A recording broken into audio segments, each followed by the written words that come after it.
this conversation. First of all, welcome. Let me turn this down. The voice of Golda Macfarlane in the background.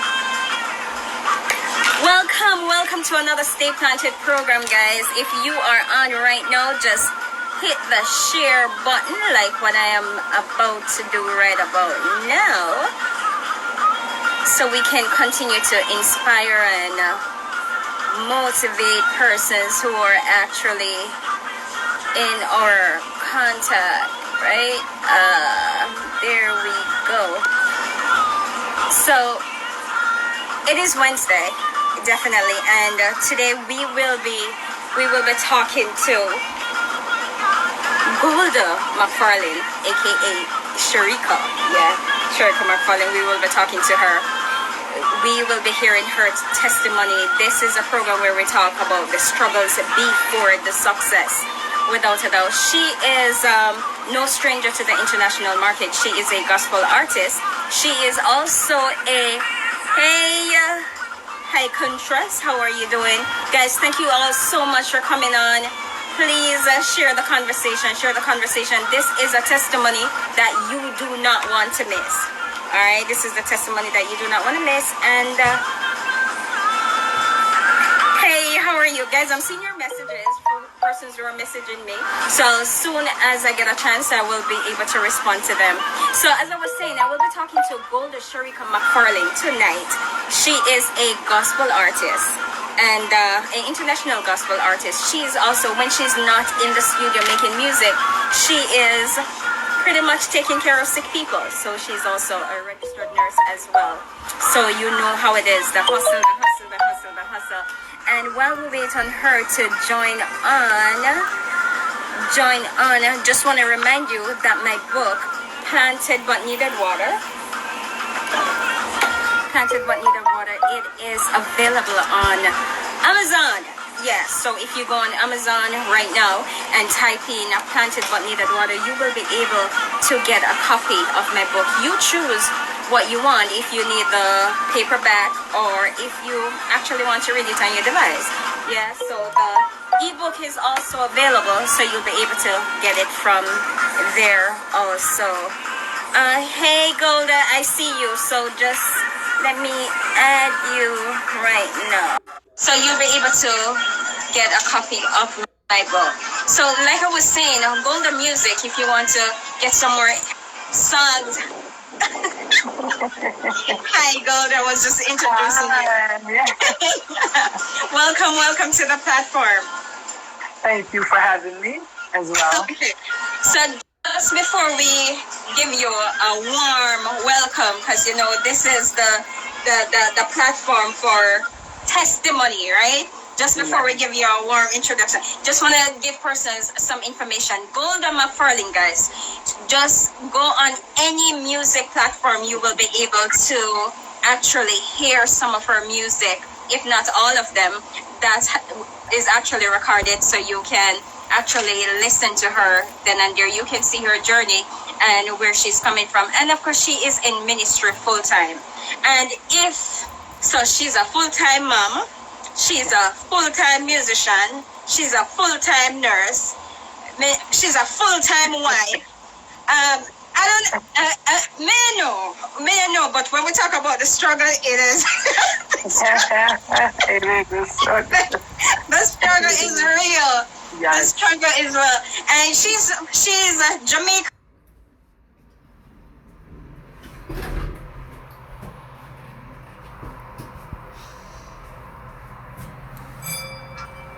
But you're living in the States. Yes. Living in the States, definitely. Thank you so much. First of all, welcome to the Stay Planted platform. And for persons who do not know, Stay Planted, it is a spin-off from my book, Planted But Needed Water. We talk about the struggles before the success. Everyone has a journey. Everyone has a story. Irrespective of how they look or how successful you think they are, there was some form of journey to get them there, right? There has to be some form of journey to get them there. So this platform was designed for persons to say, you know what, you're not alone, despite of whatever it is that you're going through. And it's pretty much just to encourage persons who are listening on. So without further ado, it's testimony time. Hi. Here you go. Welcome. First of all, how do you want to be called? Do you prefer Golda or do you prefer Sharika? Anyone. Because persons call me Golda, some persons call me Sharika. So, well, Golda is my first name. Golda is your first name. All right, so tell me about Golda Macfarlane. Where are you from? Where you grew up? Tell me about all these things that persons don't know about you. All right, so I was born in Kingston, Jamaica. At the what they call UC Hospital. That's what my mom told me. So I migrated to the United States at a very young age. I was 10 when I came to live here in the state of Delaware. So it's been a while. So that's it. So I am from Jamaica, guys. All right, so we can talk. Right. So you're from Jamaica. So you migrated when you were pretty young. Yes. So what was it like living? So that means you can't give me much information about the struggles back home, but you can give me information about the struggles in the States. Correct. I can give you some back home because You migrated when you were young. What kind of struggles you're talking about? Let me tell you, I remember some stuff because I was brought up in the Garrison area, Olympic Way, close to Waterhouse. So I was able to see some stuff, you know. I mean, I didn't have to go through them, but I mean, I saw some stuff and was able to witness some stuff, you know. Okay. All right. So tell. All right. So you went to school in the States, not in Jamaica, then. Well, I went to the basic school in Jamaica, and of course, I went to Seaward College School. Seaward College, right at Cockburn Pen, right around that side.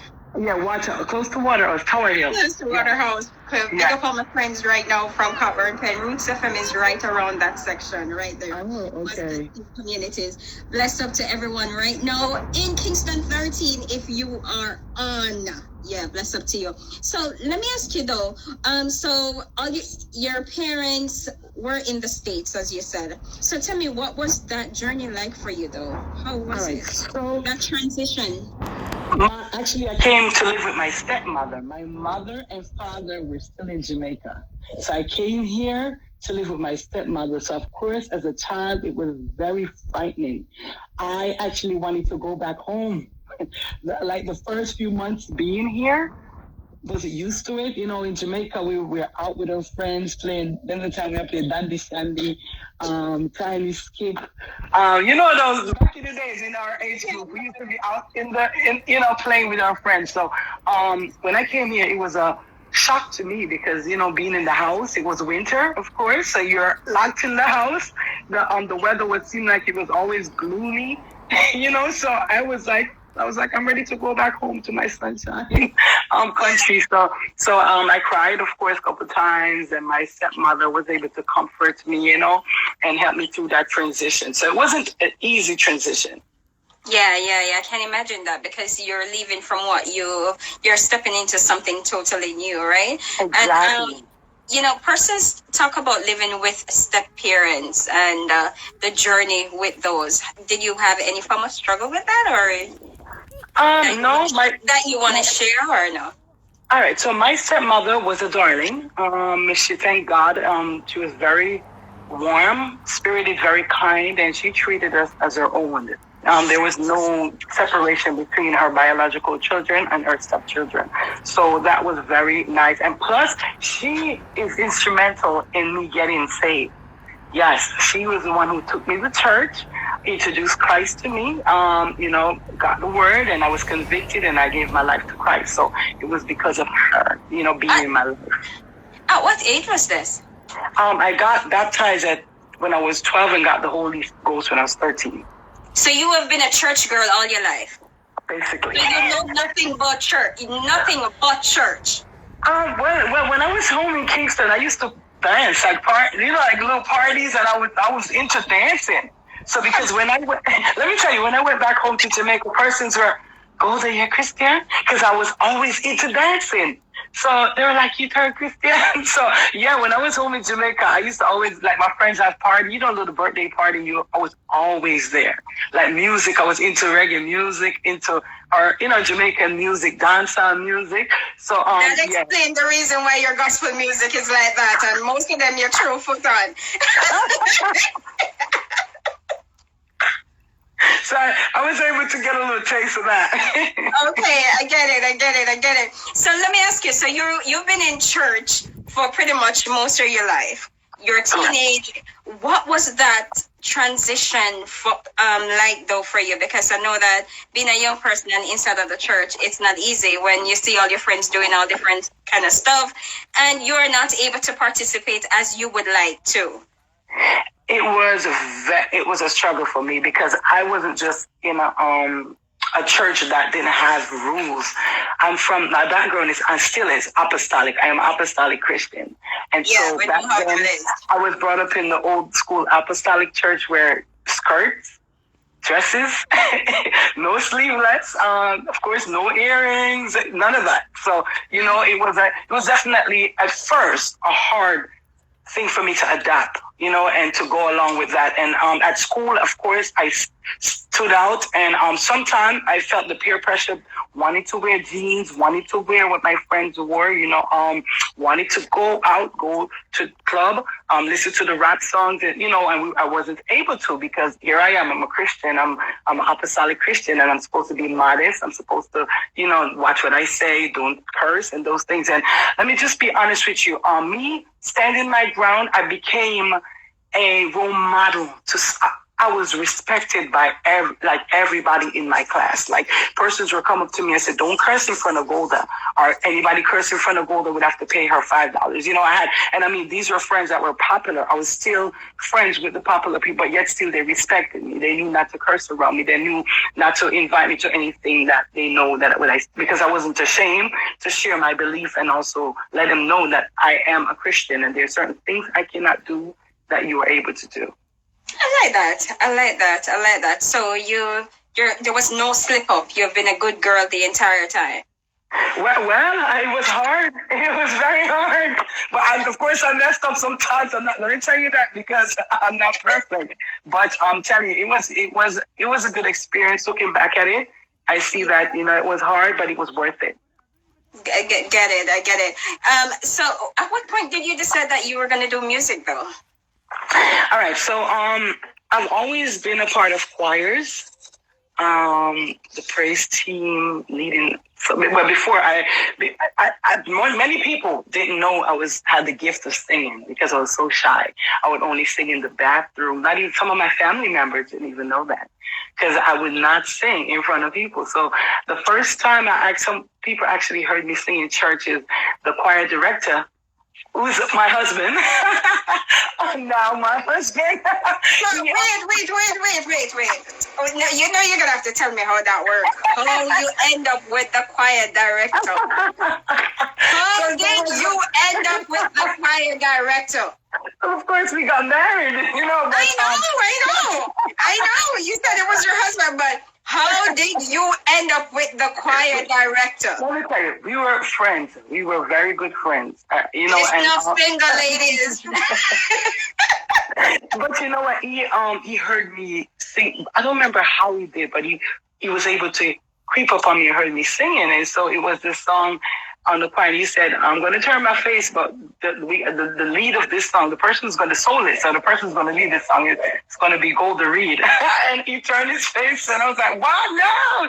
And everybody was like, yeah, we want to hear, because they never really, heard me sing before, so they were all excited. And of course, I bowled up and I did it. And to God be the glory, it turned out well. Everybody that Sunday was like shocked, like, you could sing?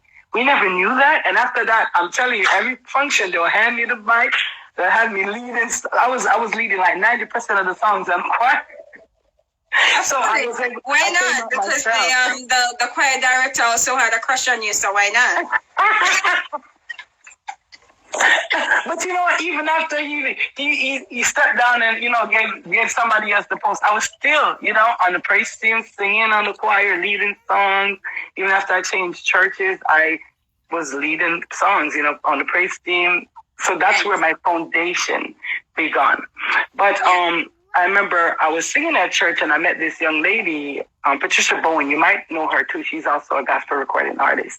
And she heard me, and after church she said to me, "Wow, I love the way you minister. You could sing, you know." So she took my number. She came over to my house. We became friends. She was like, "Why not start a group?" You know, because she can sing as well. And so we started a called Warrior 2 for Christ. I don't know if you heard the song. It said, "Gotta come now, gotta come. Ready, everybody, get ready." Well, it's on YouTube, but that's us. So we did quite a few songs, you know, together, and that's what gave me a lot of exposure into the gospel industry, Caribbean gospel industry, into the American gospel, because she knew about the Gary, she knew Papa San, she did background for Papa San. So me joining together with her, I met a lot of people, and also they were able to, you know, experience my gift, and also got to know me, and, you know, became a fan of me. And so that's where it all began. But however, there was a time where she decided, you know, she wanted to go solo, you know, to do her gospel career by herself. And of course, you know, for me, it was a shock, because I got used to doing it with somebody. Because if you're not aware of it, I struggle with anxiety. Persons may not know this, because for some reason I hide it pretty well on stage. You will not even know that. I had no idea that you struggled with it. Yes, anxiety, like serious anxiety. So I had to start thinking, I'm going to have to go on the stage by myself, I'm going to minister in front of people, you know, taking the lead and always be, you know. So anxiety, of course, I had to get myself together with that and just spoke over myself, spoke into myself, and said, "You can do all things through Christ who strengthened me."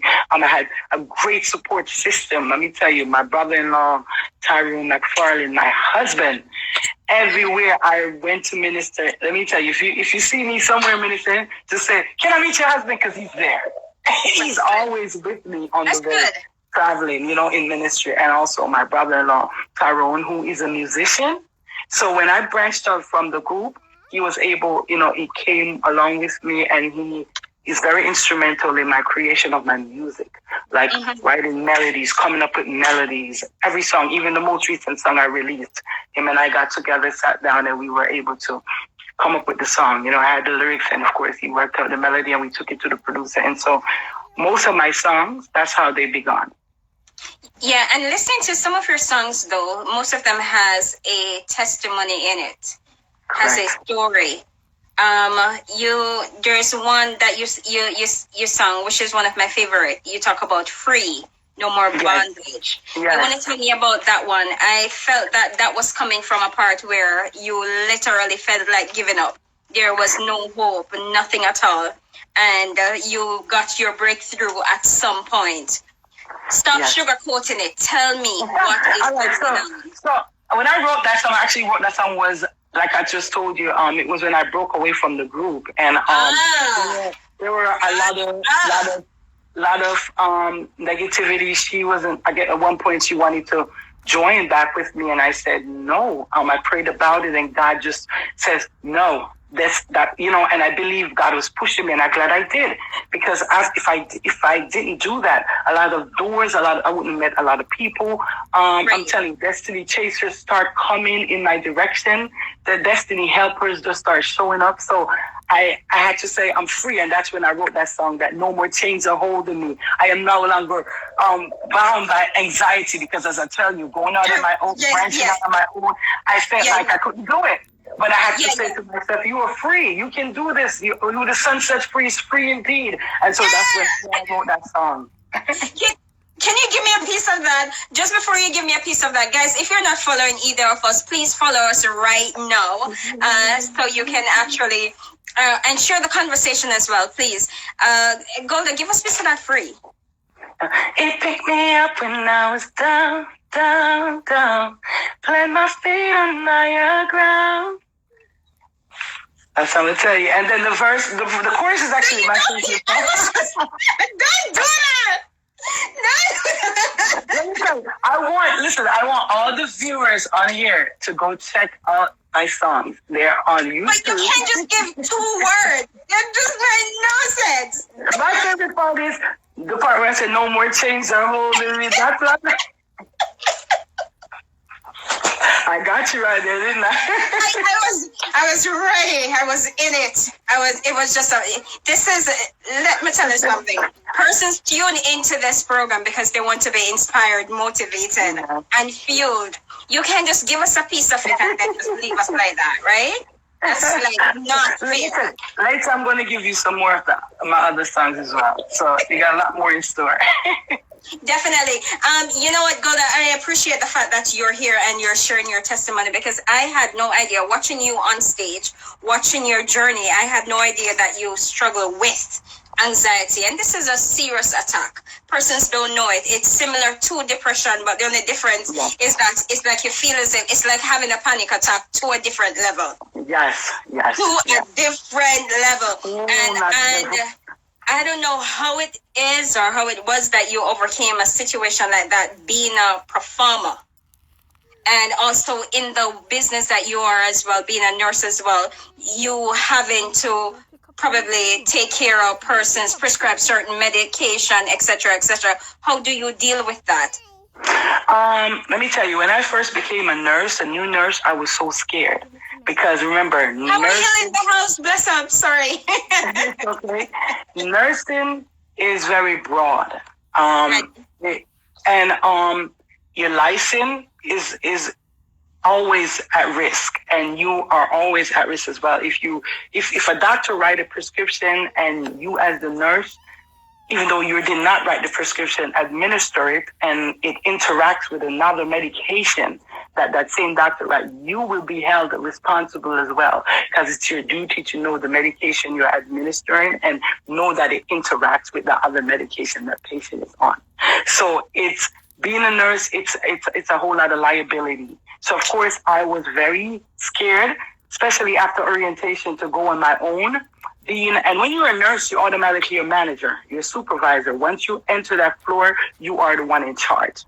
So anything that the CNA, the med tech does at that point on your shift, and you weren't there, even if you weren't there, if you did not contact the right channel, you will be held responsible. So it is very frightening. It is a big task. It's very stressful at times. It will mess with your emotion as well as stress you out if you don't know how to balance. Because I work like 12-hour shifts, sometimes 16 hours. So it is a lot. It's definitely a lot. So anxiety was always creeping up throughout my whole career, 8 years being a nurse, and anxiety was always there. And most of the time, it's the word of God I used right at that moment. You can do all things through Christ that strengthen me. And that's one of the reasons why I no longer slave to fear was a cover song that I did, because that song spoke to me so much, and I was able to relate to that song. And so the scriptures what really helped me so much when I'm going through having my anxiety episode. The scriptures are always there to assist me and just comfort me. Wow, I'm glad you talk about some level of balance, because a wife, a full-time practitioner, and also musician, I know that sometimes it has to be tough. And you also have children as well. Is it one son or two? I have three. I have two boys and a daughter. And a girl. Yes. Yeah, and managing family life at the same time, and in the same time, you have to make sure that your choir director is serviced in all areas, right? So, and plus, you know what I'm talking about. And, you know what I'm talking about. So, I can only imagine how tough it was for you, or how tough it is for you. But congratulations, man. You're doing well in the international market with the music. And when I spoke with you, you're just coming off a 12-hour shift again. And I don't know, but yet still, you still manage to keep that glow. I was watching you in one of your services. Was it Sunday or Saturday? Yes, Sunday, and you're mashing up the place again. And I'm like, when does she stop? When does she stop doing whatever she's doing? Ministry is a lifestyle. If I'm on the job, I am supposed to be ministering. If I'm on my car in the grocery store, I'm supposed to be always be ready to minister. So I never stop. And I love doing what I do. I definitely do. you know. Good, good.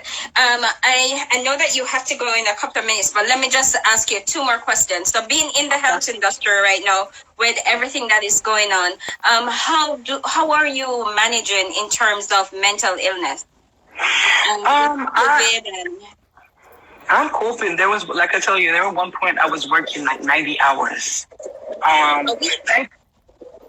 Thankfully, I'm in the home care when COVID hit. So right now I'm in home care. So I am not in the facility where I have to deal with so many patients. So right now during that time I had one patient, and actually he caught the COVID, and I was the only nurse at that time who was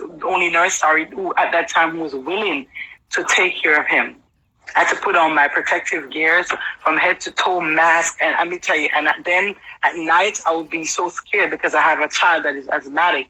So I had to strip myself in the garage from head to toe and just run right to the shower.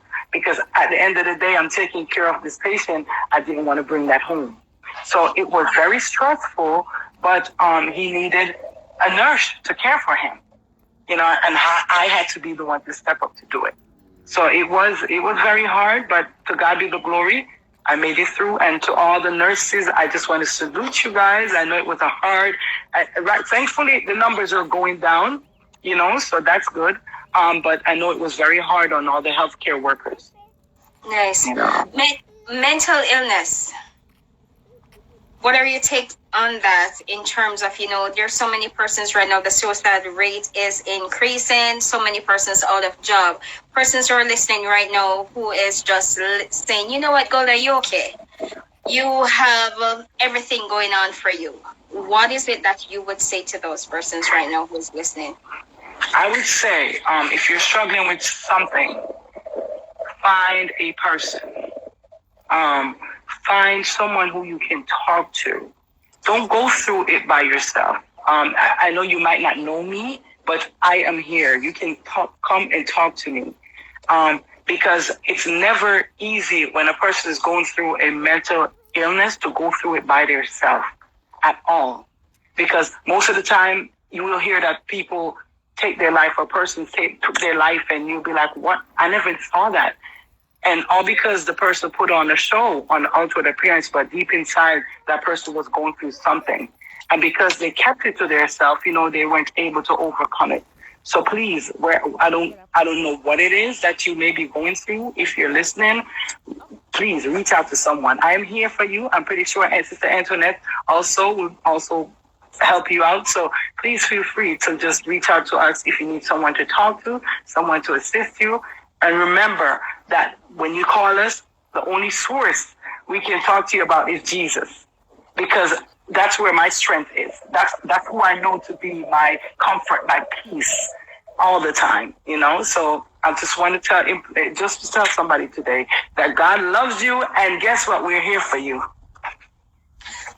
I love it. I love it. I love it. On that note, I just want to thank you so much for sharing your story with us. Thank you for sharing your testimony with us. Thank you so much for motivating us. Thank you for inspiring us. You have no idea. This is actually seeing a different side of you. And I appreciate the fact that you decided that you want to come on the platform to do so for your fans, for your persons who are really following your journey to see your story and understand where you're coming from. Just before I let you go, is there anything that you want to say? Apart from you're going to give me another part of free. Well, not free. Another song. Oh my God. I just want to tell everybody on here, listen, if I know that I have a lot of supporters behind the scene who I've never met in Jamaica, wherever you are, I just want to tell you guys, I really appreciate your support. I really appreciate the love, whether you listen to my music or even send me a message.